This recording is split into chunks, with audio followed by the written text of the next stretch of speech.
Okay, you guys, okay? Kat sini ada 4 marks. So, ini adalah section B. Kalau kita tengok soalan ni section B, meaning you have to answer this one in a test pad. Okay, somewhere else. So, kat sini 4 points. Minimum 4 points. Okay, to get 4 marks. Tapi kalau you buat betul-betul 4 points, are you certain you will get mark for each of your point? Tak kan?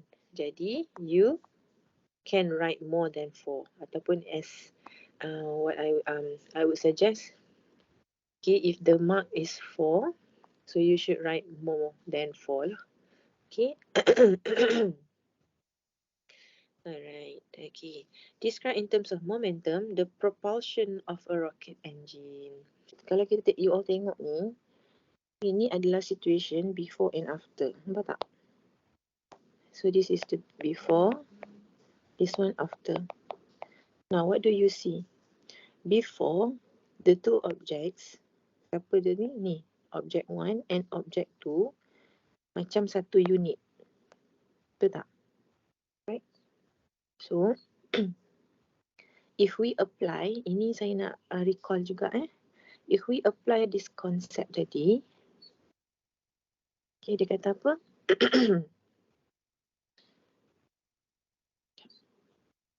Okay, dia kata total momentum before collision is equal to the total momentum after collision, and then this is the formula.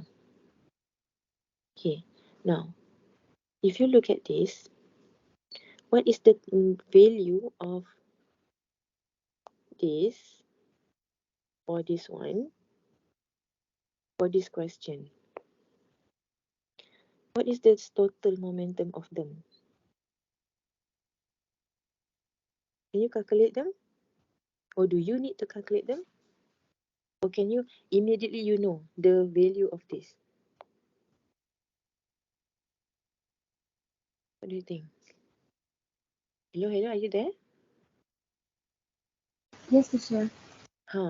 Jadi kan, kita tahu immediately tak berapa nilai dia?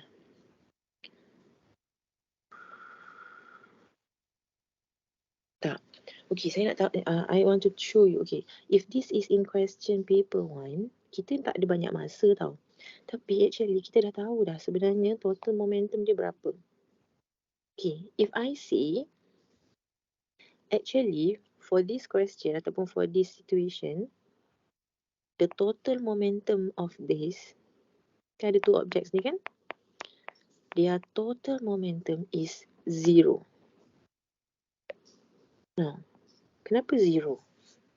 Jadi kita tengok balik lah. Okay, let's say M1 tu adalah that boy. That boy tu kita panggil orang object 1, and then the boat object 2. So do we know the mass of object 1? Yes, object 1 berapa? 60 kg. Do you know the initial velocity of that boy? What's the velocity? Is the boy moving? People? No, stationary. No. So what's the velocity? It's 0. Yes, and then now refer to the formula. So kalau formula ada simbol tambah, tambahlah. And then M2. M2 refers to the boat. Do you know the mass of the boat? So 50 kg. Is the boat moving? No, it's not. They are together and both of them are not moving. So because of this, that's what I told you just now. By looking at the situation, saya dah tahu dah the total momentum sebab whatever times 0 will be 0. Jadi, that's the total momentum before collision. Okay ke? Alright. Next, dekat sini, if you look at this equation, this is an equation. What do you understand about an equation? Equal. So what is the meaning of equal? That means whatever on the left hand side will be the same on the right hand side. Betul? So, if here is 0, what do you think the value of total momentum after collision should be? 0. How come? Jadi kita tengoklah. Are you sure it's 0? If I add the question kat sini, katalah saya tanya jawapannya betul ke 0? Ataupun kat sini, let's say lah kita tak tahu. Jadi I change the question kat sini. Ya, sekejap Okay, now you don't know the velocity. So sekarang ni, soalan kat sini tanya, okay, what is the velocity of the boy leaving the boat? Jadi macam ni kita nak cari. Jadi kita gunakan this formula here. Alright, so what you will do in the exam, you will copy this. Okay, and then, bukanlah, of course lah, you have to write this. Okay, you write this formula. Okay, maybe you will get 1 mark. Next, you transfer. Kalau you dah tahu this concept very well, you can right away tulis kat sini 0. Okay, sekarang ni, you know M1. M1 is 60. Do you know V1? Okay lah, kat sini contohlah kita tahu V1 is the boy V1 is the boy, right? Okay, kita tahu lah V-boy. Tak tahu berapa. Okay, we want to know. And then, kita M2 is the boat. The boat mass is 50 kg. And then, velocity. Do you know the velocity of the boat? -6. Ya, kita tulis kat situ -6. So, saya buat sini sebab tak muat. Okay, you write here -6 meter per second. Okay, dekat sini, negatif ni, you kena tahu sendiri dia ada negatif. Ataupun, contohlah you tak tahu dia ada negatif, so you tak nak write negatif. Boleh? Boleh. Yes, boleh. So, satulah macam ni. You just write 6 meter per second. Now, now solve this problem. So, this is mathematics. Alright? So, kita ada equation mathematics je ni. So, kat sini, algebra biasa. Mana unknown kita? This one, VB, kan? So, you will write again here. Kalau if I were you, saya transferkan this one to the left, kan? Jadi, dia jadi negative 60 VB. Betul tak? Do you agree? Yes, teacher. Okay. And then 50 times 6, awak tekan je lah calculator. 50 times 6 is berapa? 300, 3,000 lah. Betul? Saya tak pandai congak lah. Berapa tadi? What's the numbers? 50 times -6. 50 times -6. Okay, 50 times. Bukan. Sekarang ni saya tak tulis negatif. 50 times 6. Saya 300. remove. Sebab macam, mungkin you all tu tanya. If I forgot to write, okay, what happened? Okay, jadi kat sini 50 times 6. So, 300. Okay, sekarang ni saya tulis ni. You all kalau nak exam, you buat macam saya buat lah. kg sini, meter per second sini. Jadi kalau ini saya cakap macam you all tak tahu, tapi I just want to remind lah sebab dalam fizik sekarang dia very strict kan. Jadi kan kalau you tak tahu unit dia apa, K darab G, kg lah kan, ataupun A times B is AB, betul? So kat sini whatever the huruf tu, you letak je lah kg meter per second sebab dia darab sahaja. Next, so those are the units. And then kat sini kita nak solve macam mana? So here negative, so of course kalau kita nak remove, bukanlah macam inverted comma remove kan, remove this 60, we just want the VB, we just want the velocity. So dia akan jadi 300 kg meter per second per negative 60. So you solve this, guna calculator lah, tak payahlah congak. Macam saya ni, saya congak pun tak pandai. 30/6, berapa? 5 lah kan? Betul? Betul, teacher. Okay. So 5, tapi kita ada negatif. Kita negatif. So dapatlah negative 5. Okay. Kalau you tak buat unit ni tadi, let's say awak tak buat ni, jadi student akan ada tendency untuk leave the answer as negative 5 sahaja, which is wrong. Dia very strict right now. So sekarang ni, that's why during your calculation, you write this one terus. So kat sini kg meter per second. So nampak tak sekarang you dapat you dapat negative answer. So apa maksudnya ni? So kalau awak tak buat dekat sini negatif, you dapat sini negatif. So that's fine. So kat sini kalau dia suruh explain kenapa ada negatif, that means this is in the opposite direction to this one. Okay, that's why lah kenapa kita boleh dapat here 0. Alright, now back to this. Okay, yang kita bincang tadi is just about momentum. Now, momentum, kita boleh ada elastic momentum, elastic collision, kita boleh ada inelastic collision, and we can have explosion. So, what's the difference between these three? Jadi, soalan tadi ni, is this elastic or inelastic, or is it explosion?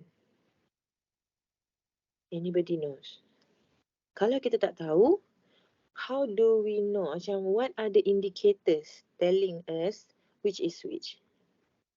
Right? Do you understand my question? Okay. Kita nak tahu tadi, ni macam collision. Macam, cikgu, ya ke ini collision? Macam sihat je orang tu, tak ada patah riuh after that. Is this called a collision? Lebih kurang macam tu lah kita kata. Tapi this one is under which category? Inelastic, elastic or explosion? Okay, now, how do we know? So, for an elastic collision, ini dia punya ciri-ciri lah. Okay, we're talking about, tak apalah saya tak nak buat kat situ. Makan space. So, kita cakap tentang momentum collision, kita ada 3 types lah. Lebih kurang macam tu, elastic. So, elastic collision is when we have two objects. Okay, contoh this object 1. Okay, langgar object 2. Ni before. Okay, and then ni after. Jadi after apa jadi? Okay, for elastic, after the collision, the two objects will move separately. Okay, not necessarily different direction. As long as they are separated, they are elastic. Okay, itu adalah elastic collision. And then inelastic pula macam mana? Jadi inelastic dia macam sebaliknya lah. If we have two condition, this is before collision, object 1, object 2 after collision. Okay, after, ni before, ni after. Okay. Now, inelastic, it is an elastic collision if after the collision, both of them moving together in the same direction and the same velocity. Maksudnya sepatutnya kita ada V1, kita ada V2 sebab V1 for object 1, V2 for object 2. Betul? Tetapi since we say they are moving together, of course value of V1 is the same as V2. So, usually in calculation, since we have understood this concept, kita just tulis dia V. Dia ada V je. Sebab sama. Alright. Now, what about explosion? Explosion. Now, name one explosion. Contoh, atomic bomb. Betul? So, atomic bomb, how is it? It is actually from one object. And then, what happened to if this is the bomb, what happened to it? It will explode. And then after explosion, what happened to the bomb? Is it still in one dia macam perfect circle lagi ke? Ataupun perfect round macam tu? Tak kan? Dia mesti dah pecah. Jadi kalau kita anggapkan dia pecah dua je, satu bahagian situ, satu bahagian situ. And then, are they moving in the same direction? Usually not. Satu sana, satu sini. This is one example. What are other examples? Pernah main pistol, tembak-tembak ke ataupun pistol yang apa yang kita panggil, tak kisahlah, yang toy tu kan, yang toy kat DIY tu, lepas tu melekat kat dinding. That kind of toy lah, macam tu kan. So, mula-mula they are together kan, ataupun if this is the real gun ke whatever lah. So ni peluru tu inside the gun and they are one unit. But after you press ni kan, then ni akan pergi sana and then the gun will jerk behind sikit, betul? So this thingy, what do you call it, apalah, whatever lah you call it, kan, dia akan ada its own velocity and towards this direction, and the pistol itself kan, dia akan jerk towards the opposite direction. So what I'm trying, ataupun kat sini meriam kita ada meriam pun kan. Jadi kalau meriam tu dia very heavy, so dia ada apa, what is peluru in English, I forgot. Apa? Bullet. Ada bullet ke whatever lah kan, yang kat sini. So at first they are together, it is one object. Tapi once kita dah letak api, so what happened? The bullet moves that direction. And yang ni stay the same macam ni je ke tak? Dia akan jerk back kan, ke belakang. So you can find the velocity here. What is the velocity? What is the velocity there? And then make sure kalau diberi velocities ni, soalan nak you cari what is the mass, you make sure ni negatif, ni positif, ataupun sini negatif, sini positif. Itu je lah. Okay, this negative positive tu telling the direction. So inilah example explosion. Jadi kalau keluar soalan objektif ataupun keluar paper 1, you know the concept, tak kisahlah soalan dia diubah macam mana pun, you boleh answer. Alright, so these are only examples, so I padam balik lah. Alright, so so here now you know how to differentiate them. So back to this question, what is this? Is this inelastic, elastic, or explosion?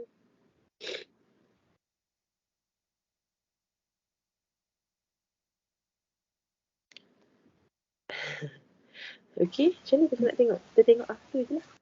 Tengok this side sahaja. Okay. Now, are they having same velocities? The boy and the girl? Different. Different. So, definitely they are not Inelastic. Okay. So, is it elastic or explosion?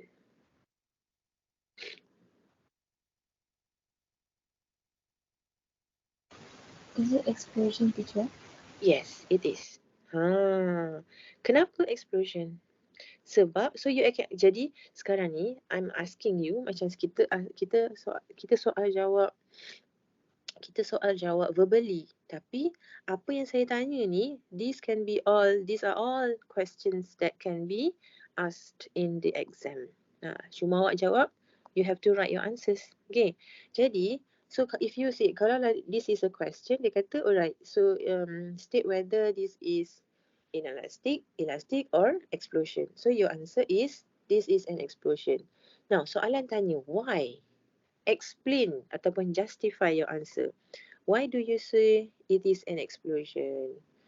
Okay, so it's because the total momentum before collision is equal to 0.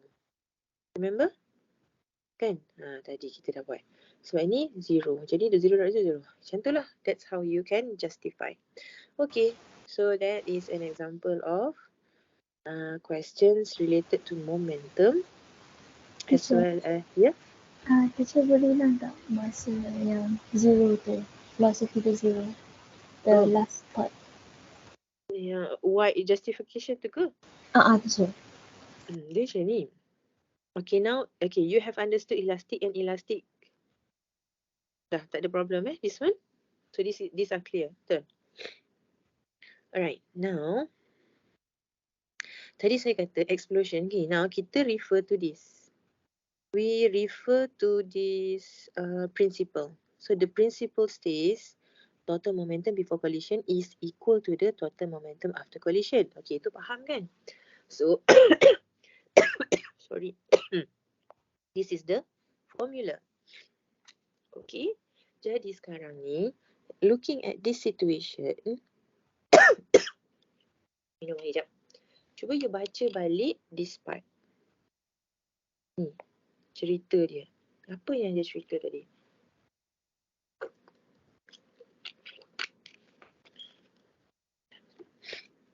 Dia kata, stationary boat. Kan, the boat is stationary. Jadi, immediately kita tahu, sini U dia zero. U of what? U of the boat. Jadi, kat sini kita tulislah zero. Okay? Sebab this is before. This is before. The situation before. Before they explode. Inverted comma explode. Jadi, bila kat sini 0, 60 times 0 is 0 here. Now, what about that boy? That boy pun is not moving. Dan dia tak pergi ke depan, ke belakang in the boat. Tak ada. Betul? Dia atas boat tu, dia macam, dia tak adalah cerita detail kan. Tapi dia stay dekat sini je. So, kita kata the boy also is having, is not moving. So, jadi kat sini pun 0 U dia. Kita transfer the info. Tapi so kita tahu sini 0, whatever 0 plus 0 is 0 lah. Alright? Jadi kita kata this is an explosion. Walaupun dia tak explode, dia tak mati ke whatever kan. Tapi after, okay, at the beginning total momentum dia 0. Then at the beginning they are together as one unit. But after the situation after, okay, they split into two, and but each of them has their own velocities, but the total of the momentum is 0 juga. Boleh tak? And this is also in section B and section C. Section B, section C maksudnya AC. AC maksudnya you write somewhere else. Soalan dia macam biasalah. Dia akan start dengan definition. So what is the meaning of momentum? So you know the answer. Kan? Momentum is the product of mass and velocity. Jadi kena tahu dalam kepala je. Jadi kita tahu any object that is moving must have momentum. Kan? Kenapa? Because any object must have a mass. Kalau dia massless, tak ada mass, that means it is not an object. Dia jadilah wave ke, dia aja apa, it's a light ke whatever, barulah dia tak ada mass. Do you understand? So, kalau any object in this earth kan, in the earth, dia mesti ada momentum if it is moving. Kalau dia tak bergerak, now what is in front of you? You must have books in front of you kan. Jadi the books are not moving.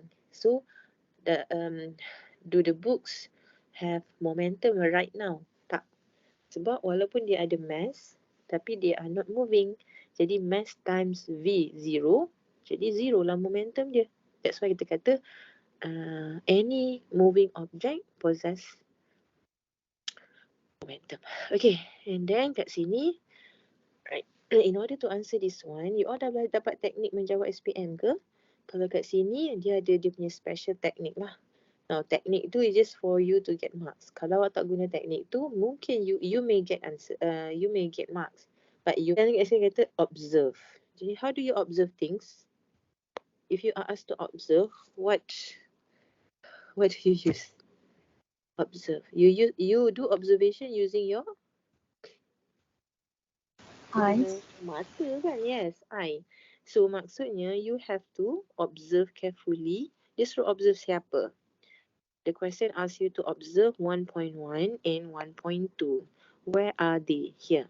Jadi you have to observe closely lah, carefully.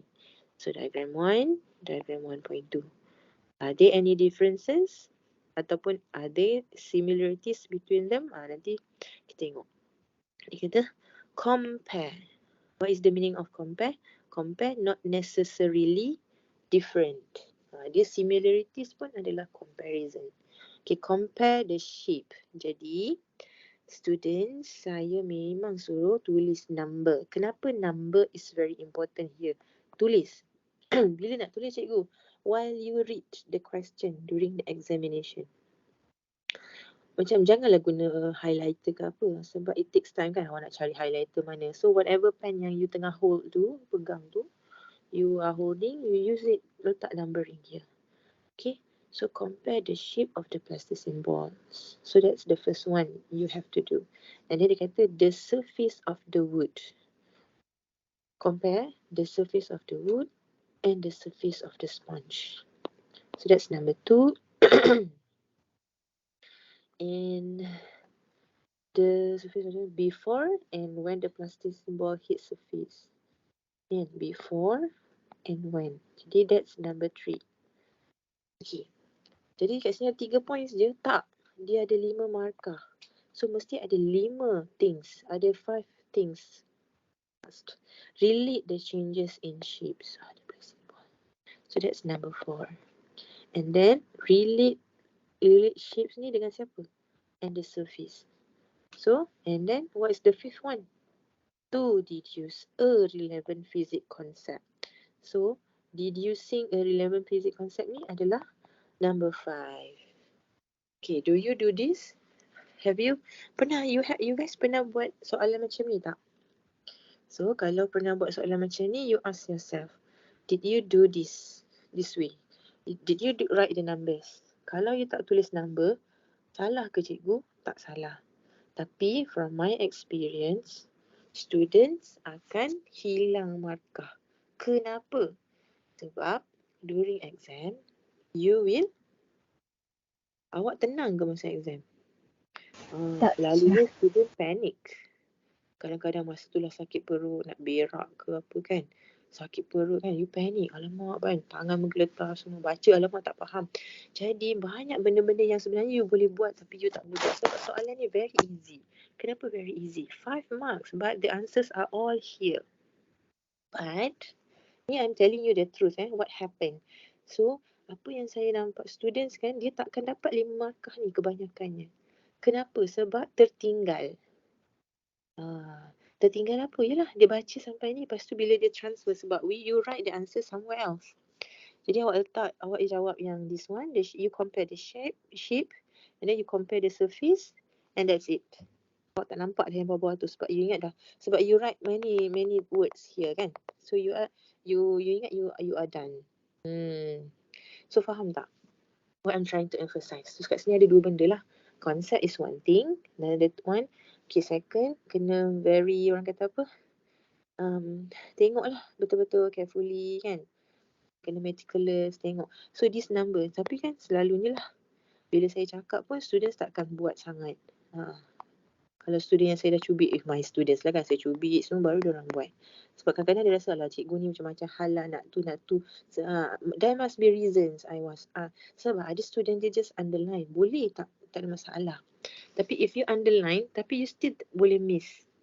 Sebab you underline everything kan. Jadi, so and then in your exam answer sheet tu, you buat macam mana answer? Janganlah buat paragraph. Kita tak appreciate. Kita physicist pula. Kita bukanlah physicist.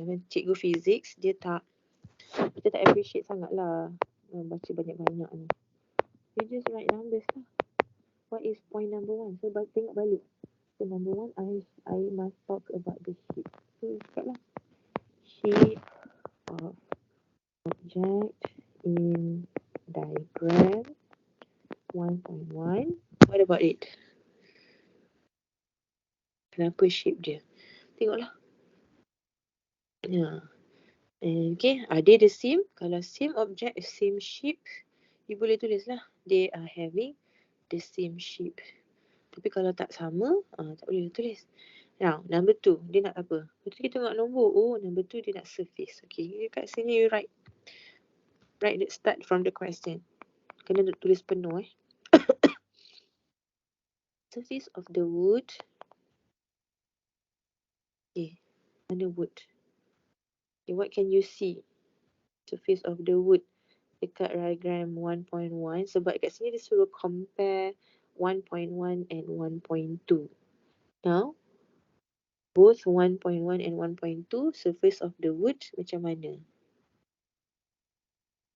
Smooth kan? Okay, however, in both of the diagrams, the sponge kan ada surface yang macam mana? Okay, uneven. Alright, ataupun rough surface.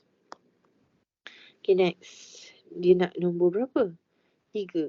Sebab ni jawapan betul salah tu satu thing. Yang ni yang pertama, yang make sure you dah answer the question. Number 3, before, when the plasticine, and after it hits the surface. Tengok boleh jawab lah. Okay, next. Dia nak apa? Relate the changes in shape. So kat sini boleh try jawab lah. Cuba you all try jawab sekejap. Okay, you may use your own words. Kalau agak-agaknya macam mana your answer would be? Tadi baru teknik je kan? Okay.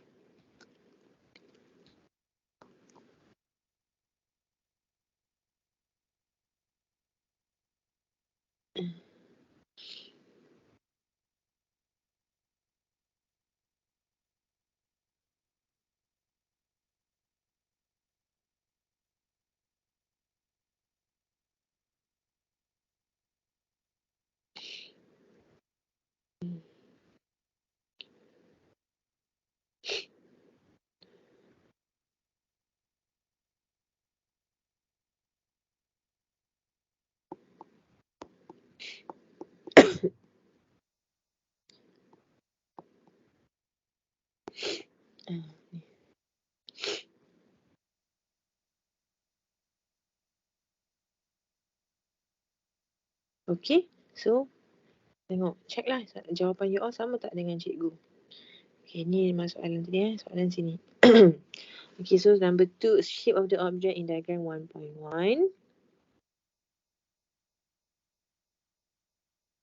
is more flat kan when the plasticine ball. So boleh jawab macam ni lah. Soalan ni tak susah. Jadi okay, shape of the object of the wood in diagram 1.1. Okay,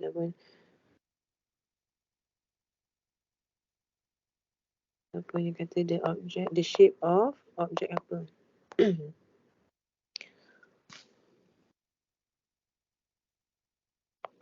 The plasticine ball is more flat when the plasticine bila when the plasticine ball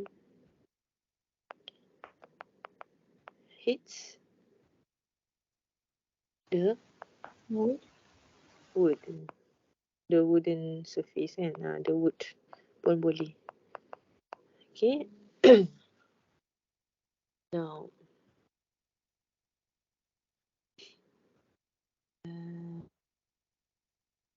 alright, tapi kan kat sini pun tak berapa bagus jawapan ni.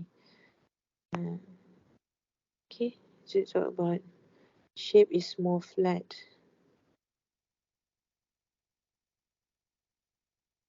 Jadi more flat tu bila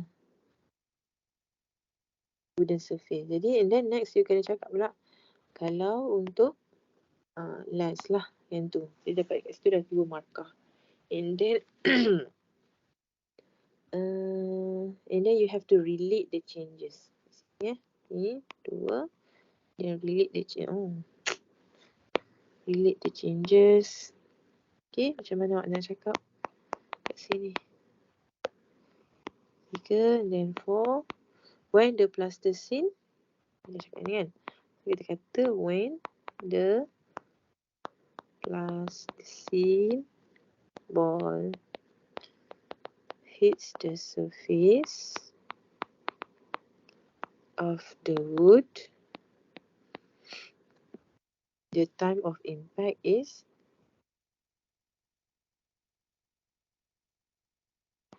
soalan ni pun tak berapa bagus. Time of impact is shorter. is shorter. Nampak tak? Yes. Okay. And number 5, kita kata number 5 kita kata apa? Deduce a relevant physics concept. Oh, actually we haven't discussed this concept. So what is the concept? The concept is impulsive force. Okay. Right. So kat sini next week lah, I think. So we have talked about elastic. Now you know how to determine whether it is elastic or inelastic, ataupun is explosion, ataupun if the question asks, tak jumpa pula soalan yang betul-betul ni momentum. Contoh lain. Tadi kita dah buat ni tak ada. Okay, nanti next time kita tengoklah past year questions Macam mana kalau soalan tu dia bagi, contohlah yang ni kan. Ni common question. Kalau dia bagi value of U1, again dia bagi U2, dia bagi V1, dia bagi V2. Dan dia suruh cari what is the value of mass object 1. Jadi kita guna apa? Kita carilah guna this formula. Substitute all the values that we know. And then kita cari apa yang the unknown tu. Sama juga yang ni.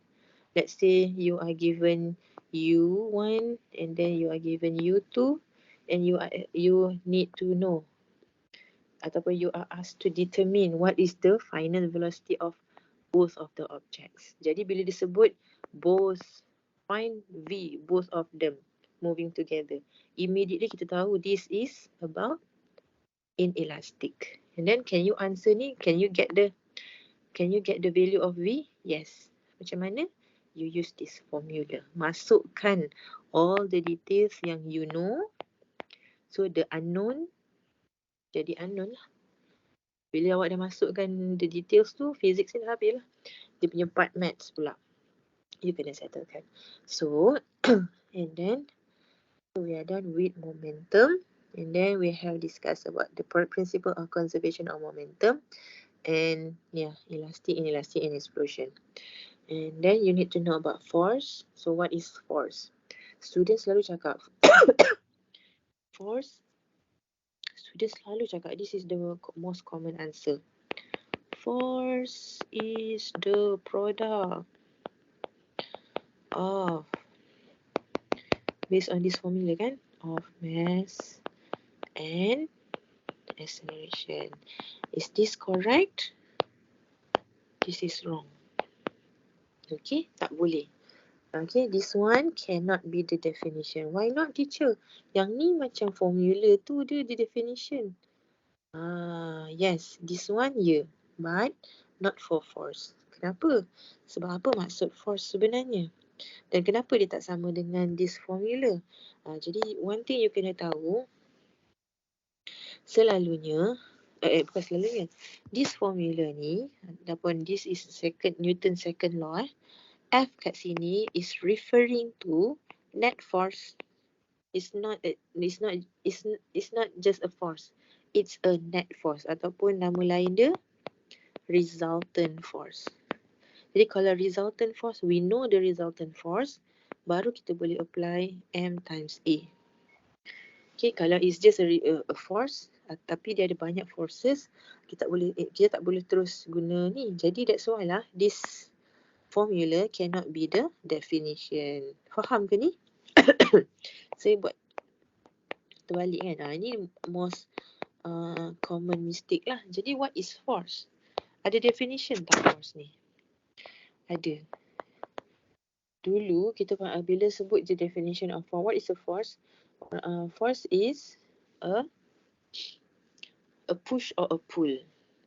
Tapi sekarang kita tak berapa nak terima sangat bila when students answer force is a push or a pull. Jadi what is a force?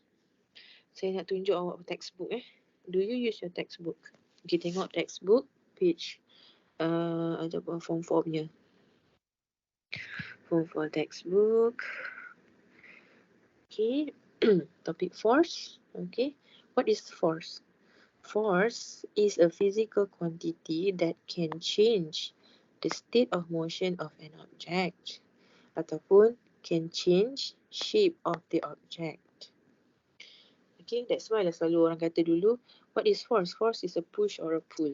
When you push something, the object, if the object is not moving, it will move. Ataupun if it is moving, it may stop. Macam tu lah. Kalau you have a plasticine, you push the plasticine, you may change the shape of the plasticine. Betul? Jadi, kita ambil lah ni sebagai definition untuk selamat. Okay, sangat penting gunakan definition in the textbook. Jadi, what is the definition? A force is a physical quantity that can change apa? Change the motion of an object on an object. Okay, saya buat macam ni lah. Can change the motion. Lagi boleh change apa ni? Can change the shape. Okay, then direction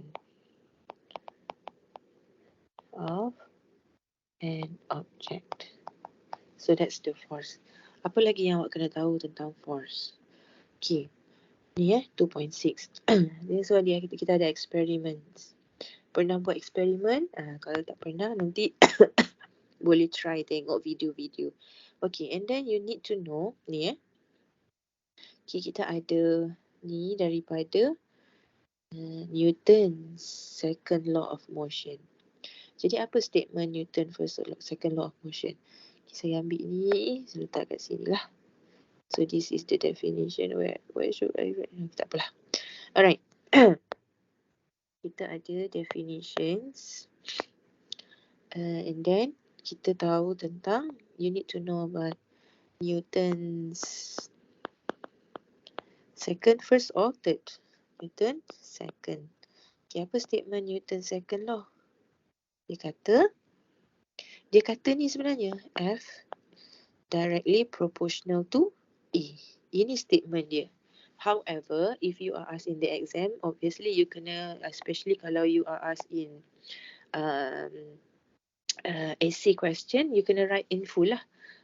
You spell the word force ni. Ini simbol directly proportional. So Newton's second law states that okay, force is directly proportional to E. Alright. Now, do you remember A? Ingat tak masa ni kita belajar what is A? A is an acceleration. So what is the definition of acceleration? Rate of change of velocity.